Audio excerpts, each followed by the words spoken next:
논술로 만나는 우리 역사 10권. 통일신라의 무역사는 어디까지 갔을까?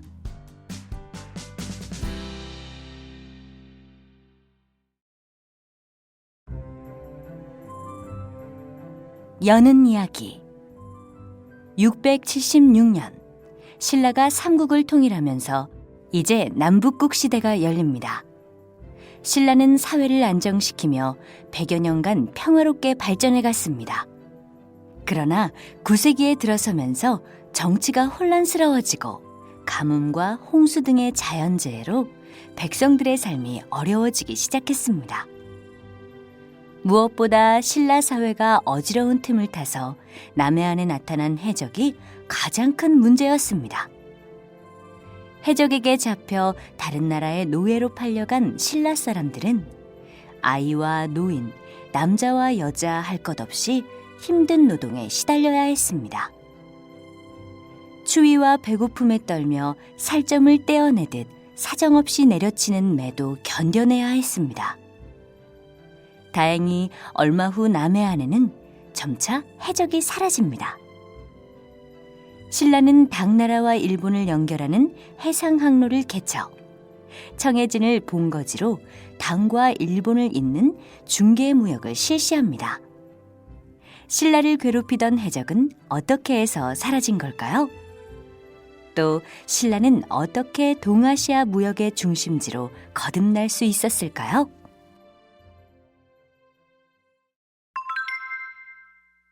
청해진은 어떻게 만들어졌을까? 신라가 삼국을 통일한 지 152년이 지난 828년. 야! 야! 기합 소리 봐라! 아침들 못 먹었나? 더 크게! 아직 공사가 한창인 진영의 한쪽 마당에서는 병사들이 땀으로 옷을 흠씬 적셔가며 훈련을 하고 있습니다.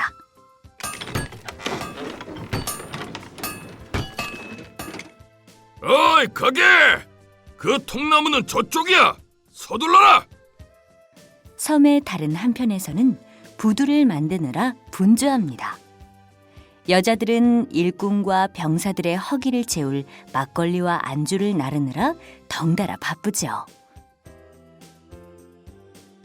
매일 조용하기만 했던 남해안의 작은 섬, 청해는 장보고 대사가 온으로 활기 넘치는 곳이 되었습니다. 남해안의 해적이 들끓자 신라 조정이 장보고의 건의를 받아들여 이곳 청해에 진을 설치하기로 한 것입니다.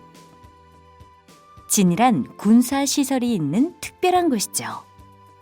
청해 앞바다에서 한참을 헤엄치며 놀던 섬머슴 같은 여자아이가 물 밖으로 숨을 내쉬었습니다.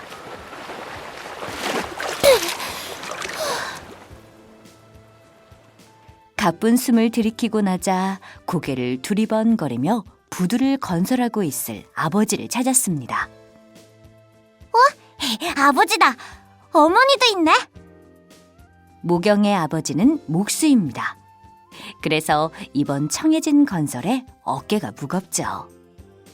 어머니는 음식 솜씨가 좋아서 일꾼들이 먹을 끼니며 새참을 책임지고 있습니다.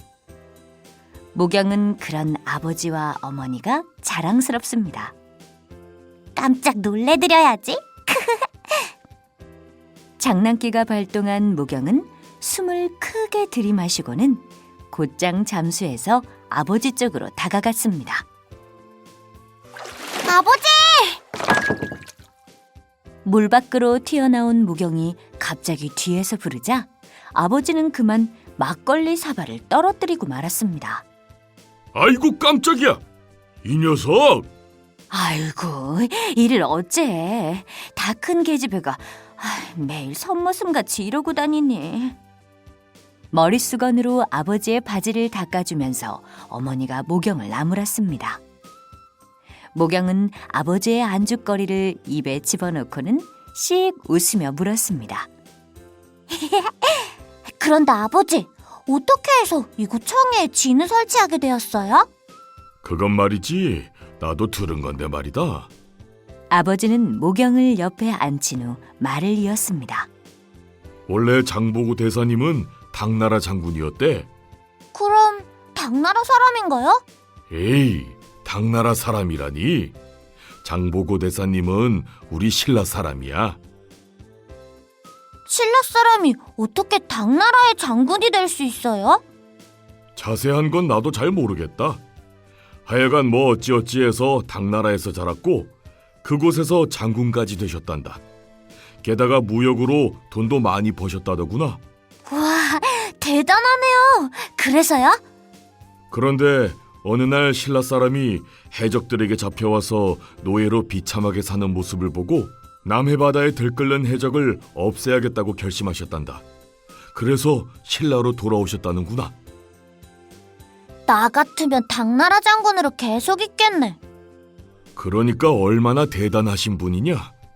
우리 신라 백성을 구하겠다고 당나라 무령군 장군 자리도 버리고 오셨으니 말이다. 듣고 보니 그렇네요. 그 다음엔 어떻게 됐어요? 신라로 돌아온 장보고 대사님은 폐하를 찾아가 해적을 소탕하기 위해서 이곳 청해에 진을 설치해야 한다고 건의하셨지. 안 그래도 해적 때문에 골치가 아팠던 폐하께서는 장보고 대사에게 군사 1만을 내어주고 이곳을 통솔하도록 하셨다는구나. 아, 그렇게 된 거로군요.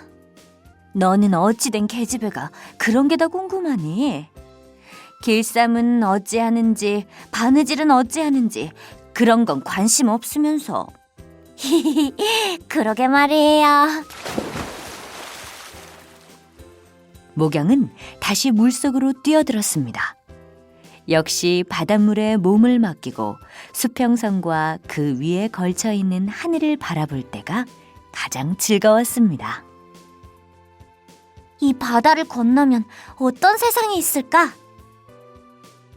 어느덧 수평선이 발갛게 물들기 시작했습니다.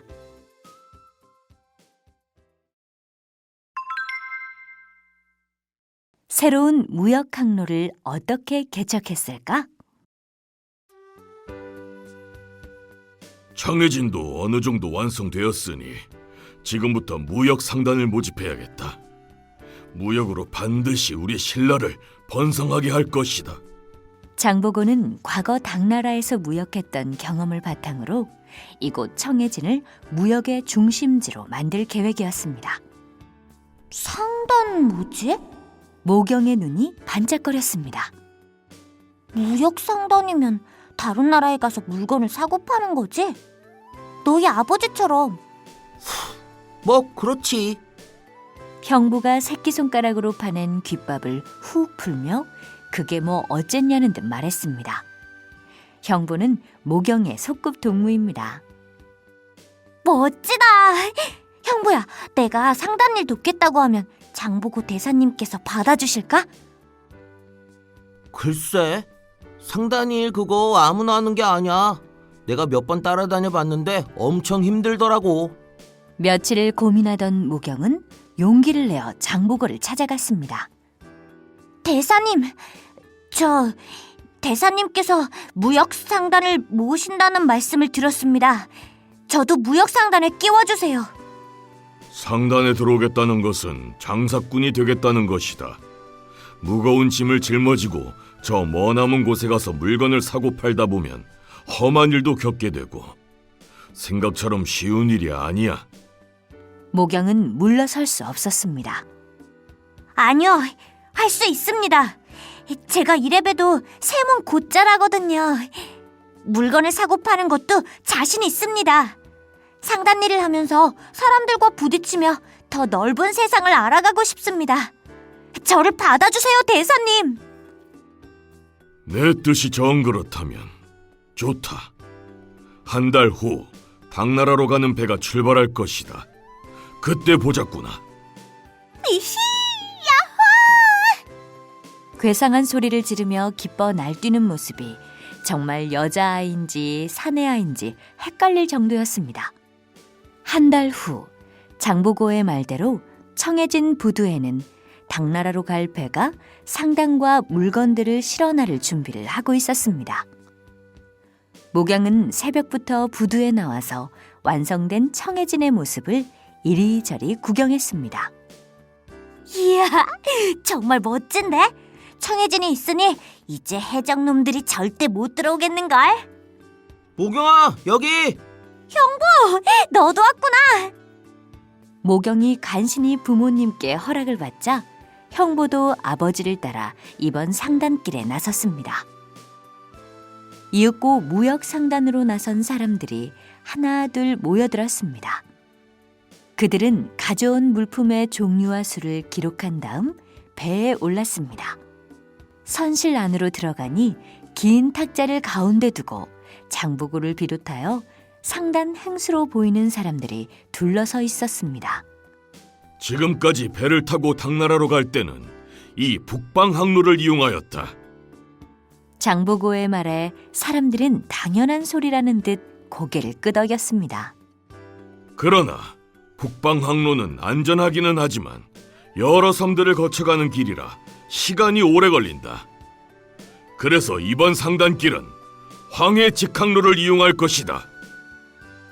하지만 대사님, 이 항로는 북방 항로에 비해 훨씬 위험합니다. 좀 멀어도 섬들을 거쳐서 가는 북방 항로를 이용하는 것이 안전하지 않을까요? 장보고는 고개를 가로저으며 말했습니다. 다들 알겠지만 우리 통일 신라는 배 만드는 기술이 매우 뛰어나다. 거친 파도에도 끄떡없지. 그야 그렇죠. 게다가 바다를 건너는 항해술은 이웃인 당나라와 일본도 배우고 싶어 할 정도다. 사람들은 저도 모르게 모두 고개를 끄덕였습니다. 이렇게 튼튼한 배와 우수한 기술을 두고 매번 같은 길만 다닌다면 더 이상의 발전은 없을 것이다. 아직 하지 않은 것일 뿐 할 수 없는 것이 아니다. 하면 된다고? 어느새 사람들의 낯빛은 자신감과 희망으로 가득 찼습니다.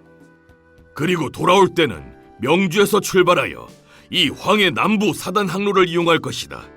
이 항로를 이용하면 바람을 타고 3일 만에 신라에 도착할 수 있어. 바람을 타고 신라로 돌아온다고? 그것도 3일 만에? 모두들 아이처럼 설레는 모습입니다.